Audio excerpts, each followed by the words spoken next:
tatlong araw na ngayon umuulan, di ba? Kaya naman, masarap talaga uminom ng mga maiinit na inumin ngayong araw na ito.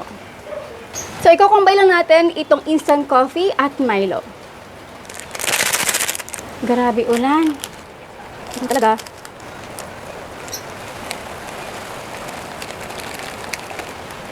Simutin.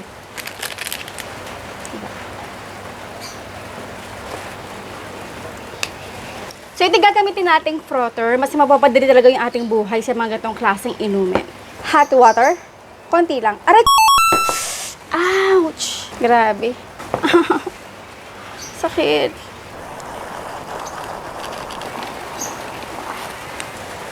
Namula agad. Sakit. Optional chocolate syrup. Sa gilid para may design. Again, ating hot water. Ingat! Nag-froth talaga yung ating, or nagkaroon ng bula-bula dito sa ibabaw, which is, ayan, yung mga binabayaran natin sa mga mamahaling coffee shop. Tali natin ng konti.